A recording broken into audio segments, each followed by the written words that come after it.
Salutations, fantasy football lovers. Adam and Devin here from Cover 3 Media to go over your favorite players in fantasy football, the running backs, guys. We're going to include 2023 rookie running backs in this Dynasty running back rankings list. We got 30 guys for you, 7 tiers. Let's start off with tier number 1. Let's skip the nonsense and get right into it. I'm going to go with number 1. I've seen some people say it. I've seen some people not say it. I'm going to go with Bijan as my number 1 ranked running back. I think his ceiling is crazy, and I just think the value you could get right now for him if you really did trade the 101 would be more than you could get for any other running back. So I'm going to take Bijan as number 1 ranked running back. Agreed. I mean, Bijan, fresh out of college. He's a young running back. It's hard to go against that, guys. I personally had JT number 1 just because I still have faith in this guy, and he's a young running back, guys, 24 years old. I think number 2 is still fantastic value for JT. I can understand Bijan's got 3 years less tread on the tire. Mm-hmm. Yeah, I mean, I had JT number 2 on mine, so it's pretty close. Third, I mean, it's really, again, toss-up, I think, between, for me, Ken Walker and Breece Hall, the 2, rookie running backs last year. I'm a big Breece fan, but just, I think, still a little worry of the ACL. I will take Ken over Breece just because I just don't know how good Breece will be next year. And then there's just a history of running backs taking a year to recover from that ACL. He is very young still, which is great for his longevity, but right now I just think Ken's got a better for sure, like, stability for next year versus Breece, in my opinion. Yeah, I can totally understand that. Again, I had Breece above Ken. I'm a Ken owner, but Breece number 4 here, guys. I agree with Devin. The injury is a little bit concerning, but as an overall prospect value long term, sometimes I feel like Breece has a little bit more in his bag. So I'm gonna draw the tier 1 line right here, guys. Those are our 4 players for tier 1. Devin, kick it off with tier 2. It's a toss-up. It's between some guys that are veterans that are still being elite players. I was going to go based off what my rankings are, but I think I will go with McCaffrey at 5. I just think, I think we were kind of seeing like, oh, is he going to be not producing as well, when he was in Carolina to start the year? And as soon as he got traded to the 49ers, I think that added 2 possible years of elite play for him if he can stay healthy, because that 49ers offense is just absolutely perfect for him. And there's a lot of other weapons that doesn't make him to be the complete focus of the offense, which it's good. As long as the guy can stay healthy, I think I can see why people would argue take him in the top 5 of drafts next year for redraft. Yeah, I mean, CMC very well could have 3 more years of top 5 running back production. I'm going to go with Saquon at number 6 here. 6th ranked running back, still 26, middle age range, a beast. Nothing more to say about it. Yeah, Saquon, he's back, baby. Next here up at 7, I'm going to take another rookie, and it's going to be Jahmyr Gibbs.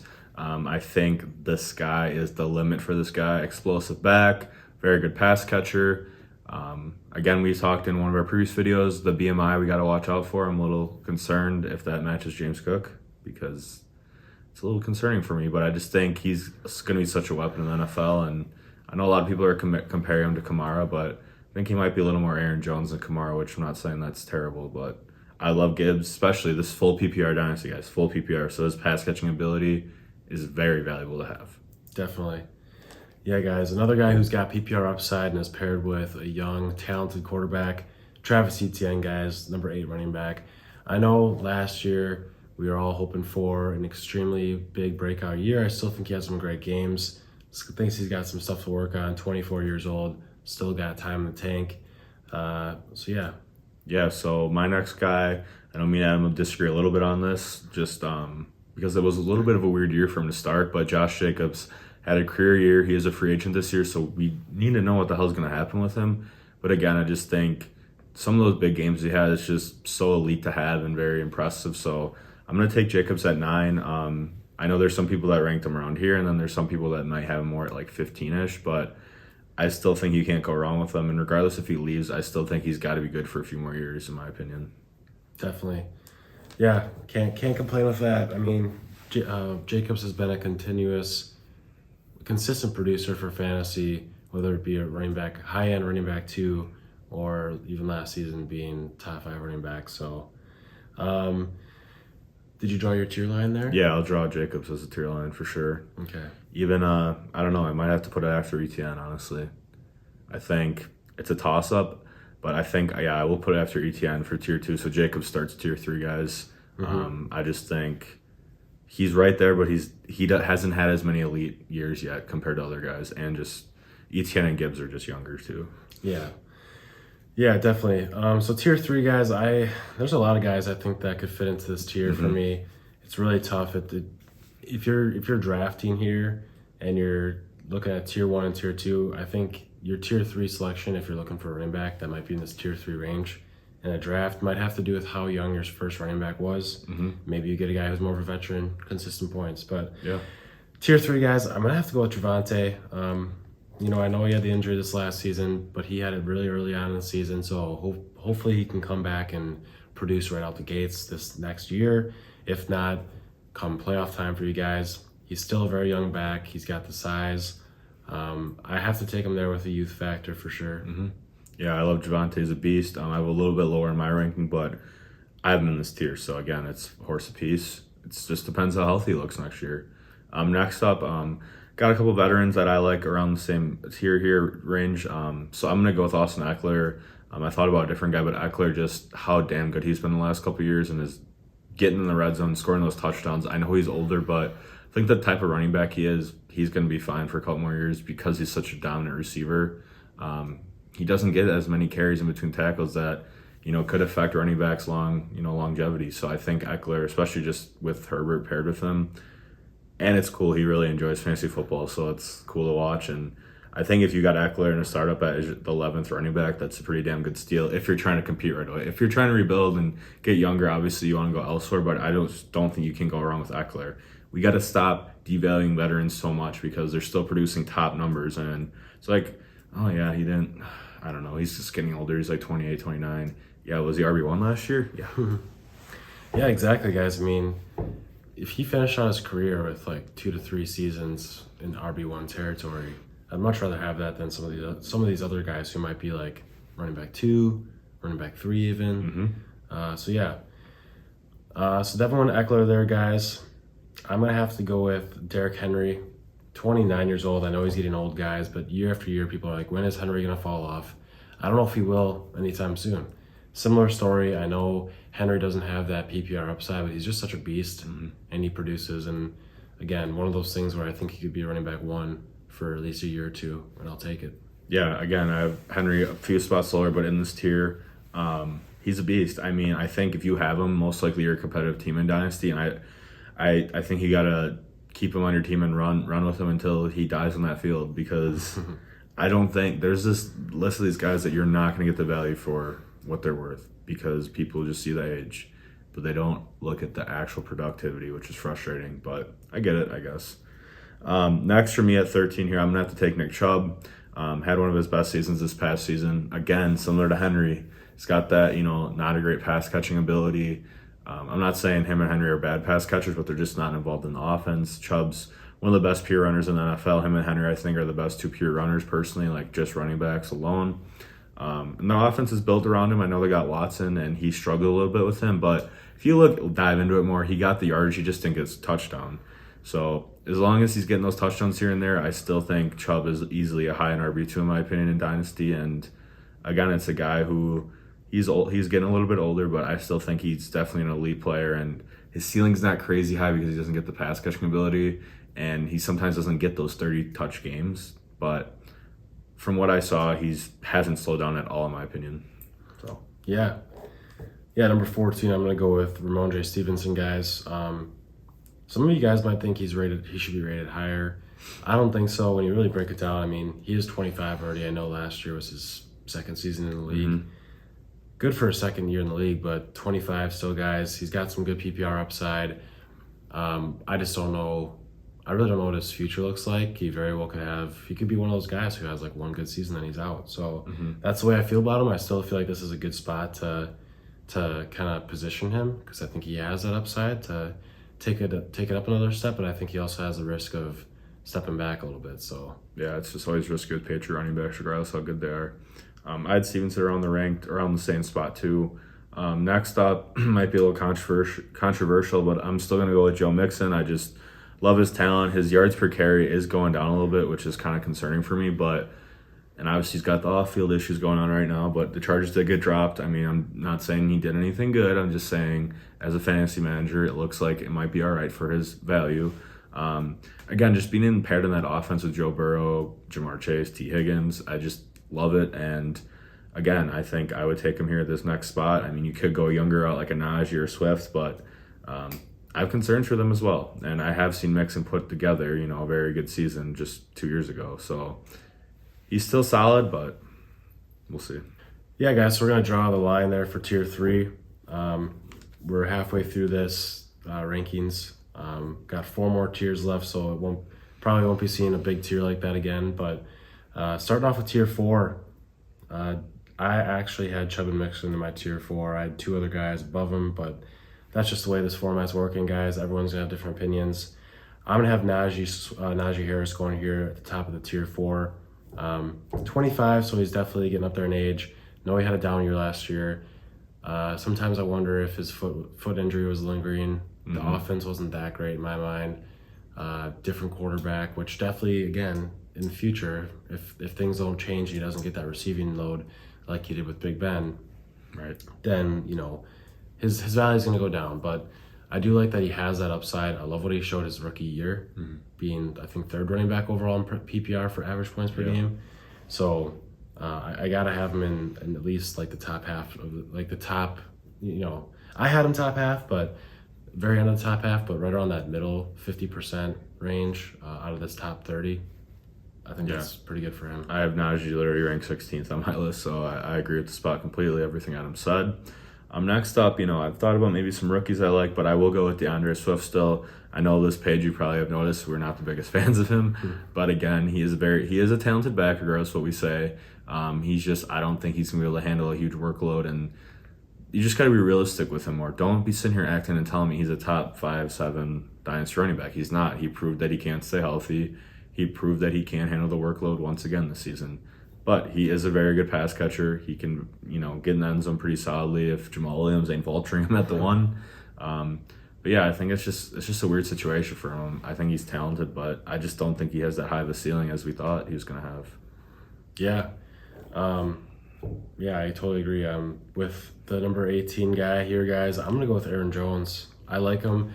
I've been undervaluing Aaron Jones for the past couple seasons now. And I think now I feel like this is a proper rating. Yeah. Being the 18th ranked dynasty back, considering he has been, above a running back 2 for a couple years in a row now. 3, I think, or something, 3 or 4, yeah. Yeah, I mean, he just restructured his deal with the Packers to stay there another year. Who knows if Aaron Rodgers or Jordan Love, who's going to be the quarterback there, but I'm still pretty confident that Aaron Jones is going to get his efficient carries. He's going to get his checkdowns, maybe some design plays for receiving, which, he's a very efficient running back, one of the most efficient running backs in the league rushing the ball. So, give him some decent volume, and it's looking good. Yeah, I mean, he, again, to me, didn't show any signs of slowing down. I know he's an older back, obviously we're Packer fans, but I think he's a damn good player, and he's so underrated in my opinion. So I like Jones. I have him a few spots lower, but basically in the same tier, so I can't argue it at all. Next up, I will take one of these rookies. I'm going to go with Zach Evans out of Ole Miss. Was at TCU, transferred there. I think I'm still need to see what he does at the combine and where he goes in the draft. Obviously, that's going to change everything in these rankings. But he is my 3rd ranked running back still at the moment. I think things could change, but I just think he's going to be a very good first and second down running back in the NFL, I think personally. But there are some question marks to him. But I think after the top 2 running backs, there's a million different people that have a different number 3 running back. I've seen Charbonnet, I've seen Sean Tucker, I've seen Zach Evans, I've seen Kendre Miller. So it's really going to depend on landing spot. I just based off what I saw, I like Evans here at 19. Yeah, I think Zach Evans he'll have a good career regardless landing spot, unless it's something absolutely atrocious, like somehow getting drafted behind JT or something like that. Right. So yeah, you didn't draw the line? No. Okay, so I'll throw one more guy in here. All right. I'm going to throw Damian Pearson here, guys, at number 20. I mean, 20th in Dynasty rankings, I don't think that's overdone for him. I think it might be pushing it a little bit, but I like that he's 23 still. He showed promise with the Texans. I know they didn't invest a whole lot of draft capital in him, but I think he has worked for at least a chance to be the starting back next year and having a good volume. I think he has potential, and hopefully they draft some offense here. Maybe they sign some guys, improve their offense, and I think that could help Pierce. I think next season is probably going to be a make or break year for me with Pierce, in my opinion, on him for the future. So I don't want to underrank him and have him too underrated, but I also don't want to overrate him. I think all the guys we put ahead of him deserve to be ahead of him. So yeah, again, I have Pierce only a few spots lower. I agree with everything Adam's saying. I'm just a little concerned about his upside going forward, and just the Texans offense scares the hell out of me. But they got some high draft picks where they can finally get the offense rolling and make him a vocal point. Again, maybe he ends up turning into a Nick Chubb, Derrick Henry guy where he just took him a year or two. He looked good. I'm not saying he didn't look good, but maybe it takes him a little time to get it going, and then he becomes a vocal point of this offense. And then we're just relying on touchdowns, but he'd be a little bit higher on my list. Yeah. So next up, I will go with Tony Pollard. Got some big questions coming this offseason. He is a free agent. What the hell are the Cowboys going to do with him? But the thing he's been talking about in the last couple of years, it's like, is he good? Should he be the starter? And again, he had flashes, and this year he really proved it. I think he's an explosive player, and I still think even if he does leave Dallas, he should be right around here. I think he still has a couple good years in him. I don't think I've seen him ranked higher according to some people, and I just don't see him being like a top 5-10 running back, just because we don't know where the hell he's going to be. So I got Pollard at 21 to start tier 5. Yeah, exactly. I mean, and he's 25.8 years old, so once the NFL season comes around, he's going to be about 26, maybe a little bit older than that. Yeah. And it's like he's had one good year of fantasy production with the Cowboys, who he was pretty instrumental in their offense. They used him pretty interestingly in their offense, and if he goes elsewhere and they don't use him the same way, I mean, he had a lot of big receiving plays later down in the year that really helped his fantasy score. So I'm not sold on Pollard quite yet. No. I think we should draw the tier here. Or have you already? This started tier 5. Oh, Pollard, okay. I thought personally. Yeah. All right, guys. This is where it gets a little bit tricky. Wayne taking a shot on a rookie or continuing with a guy who's maybe still like a veteran, who's had some promise early on in the career. I really had a hard time ranking these last 3 tiers. Just thinking about how the way this has been flowing, and I just touched Devin on accident. The way this has been flowing and whatnot, I have to bump up a few players who I'm going to be taking here. I think in tier 5 we got to add some of these middle tier running backs. I'm going to have to go with Tank Bigsby here. Whoa. In this tier to take a shot. Now, this is where it's tough because we don't know where Tank Bigsby is going to go. We don't know where he's going to be drafted. We don't know what the draft combine is. But if Tank pans out to be, or if he is anything near what I think he could be, based on those assumed risks, I think this is a good spot at the 22 spot. I'm a lot lower personally, but I'm just a little surprised he took him over your boy Keandre Miller. I know. I just don't know if Keandre is going to get as much draft capital. Yeah, again, this right now I have Tank outside my top 30, but once the combine comes in, where he lands in capital could change a lot. I did like what I see. I just have some guys I just think I'd rather take personally. Yeah. So for going off rookies, I'll take my guy. Then I'll take Sean Tucker here at 23. There's some very different opinions on him. Is he going to be able to be a dominant running back in the NFL? I don't know. I think he's got possibilities, and I want to see where he runs. If he's really that fast on the track team, like some people are saying, that could maybe move him up a little bit for some people's eyes. Again, we're taking a shot on rookie here. Don't know what's going to end up panning out because we need the combine, we need that draft capital. But I like Tucker. I've been a fan for him for a few years, to be honest with you. But it's just my opinion. I like him like Adam likes Tank, and we'll see where they land and how good they become. Yeah, exactly. I mean, it's just tough here, guys, because it's to the point where, we're talking running back 22, 23. Now I know in a 12-person league, this might be a starting running back we're talking about. Right. And in that case, you might want to take a shot on a guy like A.J. Dillon, Dalvin Cook, who, might be having more consistent points. Mm-hmm. But for me, once I get outside of these like really solid players that I'm pretty confident in, I like to just take a shot on someone who has a shot of getting up there. Yeah, I agree. And I just think that sometimes outside of these very hyped up running backs, the lower ones like Tank, Sean Tucker, Charbonnet, Kendra Miller get slightly underrated. Like, I mean, last year, Ken Walker was severely underrated. Yes. In all-star drafts, and especially in redraft formats. Now, I know redraft's completely different, but Kenneth Walker was going, like, I think in the 12th or 13th round of redraft leagues. Did you see where he ranked him now? I mean, come on. Yeah, it's crazy. So I think there can be rookies that are overrated, and I think there are rookies who can be underrated. And I think there are a lot of running backs in this class who will be underrated. Now, these rankings will probably change after the combine and after the draft. Oh, they will. I mean, if Tank goes 4th round, I can't have him that high. Right. If Kendra goes 5th round, there's no way in hell he's in my top 30. Right. So it's just tough. But as of right now, that's where we got it. Next guy, 24. I'm going to go with another rookie here, Zach Charbonnet. And I'm going to draw the tier line for Right. tier 5. So, Anything about Charbonnet? yeah, I mean, my opinion on him has been back and forth. I mean, in my initial running back rankings video, I think I had him ranked number 6. Yeah. I think 6 or 7. I think 6 we or had 7. him. In the sense, like, when I do my rankings, I do like to do who I think could be the absolute best. Mm-hmm. I don't really always take in floor into consideration. I like to think about who would be the best. Yeah. Because, sometimes I just don't like drafting for floor. Like, why would I spend a pick on a guy who's got a higher floor, so-called? Right. I think Charbonnet might have a higher floor just because of the hype he's getting and the draft capital he might be getting, his size, his speed. But I think there are plenty of other running backs in this class who got size and speed too. Agreed. I have Charbonnet around the same. I got a couple guys ahead of him, but we'll start tier 6 now.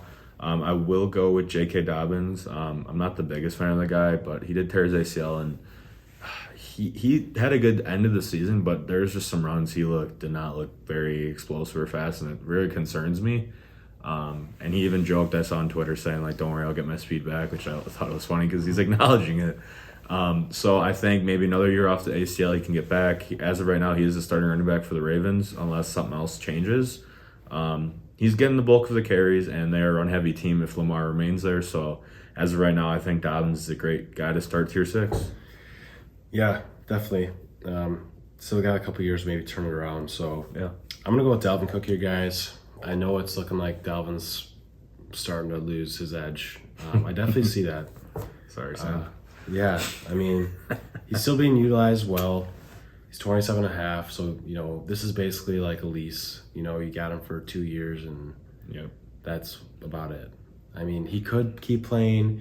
He could continue to be a veteran on another team. But it's probably going to be one of those things where he falls back into, like, the lower side of 50% in the committee. And he's just not utilized as much to be really relevant in fantasy. And then he's more like a handcuff kind of dude. So still, I think, 26 here is not bad. Yeah, I had him ranked 27 on my board, so I agree with that, everything Adam's saying. I think, guys, you need to watch for the Vikings possibly take a running back in the 3rd round this year. And that's a guy where, I don't know if I should draft him that hard. They got Dalvin Cook there. Don't devalue him because Dalvin Cook is not that far away from getting replaced. Mm-hmm. That's just how it goes. Injuries and just slowing down, it looks like to me. Yeah, and I'm pretty sure he just had an off-season surgery on something, which a lot of players get that, but it's a little concerning when you're getting older. Mm-hmm. The next guy I'm going to put in the rankings, I got to put the rookie, got to put Adam's boy, Kendra Miller. We'll see where his draft capital is. I think some people are starting to finally come around about this guy, which I like to see. Again, I think I have him ranked around 4th or 5th running back on my rankings for rookies. I think this would be a great spot to rank him right now. And again, we need to see where he goes. I'm a little bit higher than this, but Adam kind of got me to be more liking his ability. So we'll see what happens with him. I think right here is a good spot for him. Yeah. I've said it time and time again, guys. If Kendra comes to I think Kendra has the most to prove at the combine out of anyone. Kendra does. Does indeed. Because everyone else has their hype. I mean, Bijan has his hype. Jameer has his hype, and he's going to produce. Right. You know, Sean Tucker, he needs to show up at the combine, sure. But he's got his hype in certain ways. Zach Charbonnet, he's got his hype. The people already know he's pretty fast. He has, you know, if anything, Charbonnet just has to do what he does. I think people don't know what Kendra is going to walk into the combine with. And if he walks in with a 4.6 40, it's virtually over for him in my mind. But I think he is faster than that based on what I've seen on the tape. So hopefully it turns out well for him. I don't know if you want to draw it to here or get one more guy in. It's up to you. You're up next. I think we'll get one more guy in, guys. I think we got to slap A.J. Dillon into this tier. You know, he's still behind Aaron Jones, unfortunately. But you know, Devin's had both of them, and he's shown that sometimes they can both put up fantasy numbers. Yep. And we don't know what's going to happen with the Packers wide receiver situation, whether Rodgers is here or not to use those wide receivers. You know, are we going to draft somebody? Are we going to sign somebody? Is that going to make our passing game more relevant with Love or Rodgers, whoever it is? Mm-hmm. That might take away a little bit from A.J. Dillon, Aaron Jones. But I don't know. I still see us using a more heavy rushing attack this next season, regardless. So I think so too. I know Jones is going to be back now, which some people thought he was going to get cut. But Dillon has shown he can handle the workload. I was very disappointing for me personally this season. I thought I was going to have a way better season. We'll see what happens with the guy. He's still not crazy old, but his contract is coming up actually soon, so we don't know what's going to happen with Dillon. But again, the possibility of Jones getting hurt ever, like, Dillon's like a top 15 running back then for me, for fantasy, not talent-wise, but fantasy. yeah. So let's kick off tier 7. Only got 2 ranking spots left here, guys. I mean, I got some guys, like, do I really want to put them in here? Like, after really thinking about it more as I'm sitting here, like, if I'm on the clock right now, who, with these running backs left, who am I going to take? And after thinking about it more, I'm going to have to side with my boy Adam here, NSG. I'm going to have to go with Tyler Algier. Not the hugest fan of him, but he did have a very, very good end of the season and a very run-heavy approach on the Atlanta Falcons. I'm a little concerned his draft capital was very not good. He was a 5th-round pick, I believe, out of BYU. But he showed he had very good yards per carry, showed explosiveness. Now, I'm not saying he has the hugest upside, but at this point, I mean, I'd rather take him than an Alvin Kamara that has crazy question marks now, guys, with his off-season or off-the-field issues. Miles Sanders, decent year, but he's a free agent. Philly probably will not bring him back, in my opinion. Especially he was like phased out of the Super Bowl. They had Gainwell more involved. That was so weird. I'm going to go with Algier here to be my last pick at 29. Yeah. This last one's really tough too, guys. I mean, I do like that Algier pick. It's one of those things where this is rankings. This isn't like, oh, well, I need to fill in my lineup with a guy who might be able to produce. Mm-hmm. Like, we're talking long term, not one season. This is Dynasty. So that's where it's tough. I'm thinking between 2 guys here. I mean, Rachaad White or Isaiah Pacheco. It's just tough. I mean, Pacheco had a nice stretch there with Kansas City, but Kansas City has shown that they can Mix it up. Mix and match different guys and be successful. So, I mean, McKinnon was balling. Clyde wasn't insane, but he still had some decent production here and there. And he'll be back. He was hurt. Yeah, so it's the door's not. I'm gonna have to go with Rachaad White, guys, just because he does have that very nice PPR receiving upside. I think he had like one of the better profiles for receiving coming out of college. Yeah, he did. So, don't know what's going on with Lenny. Tom Brady, who knows if he's going to stay in retirement or not. I think, you know, if he does stay in retirement, I don't think it really hurts him too much. I think he could still be utilized in the passing game, especially with a less dominant quarterback. Yeah. We'll see, guys. Rachaad White here, number 30. I'm sure there's some other guys you could throw in here, but we got to cut it off at some point. Yeah, I mean, that's our top 30, guys. I hope you guys enjoyed it. We're going to be making Dynasty content all season, all off season, so stay with us. We got you covered. Adam and Devin here. Hope you guys enjoy it. Leave comments to some guys you think that should be in the top 30 that we left out. I mean, everyone's got their opinion. Maybe we'll just make a trade and I'll get the better end of it. But we appreciate you guys tuning in.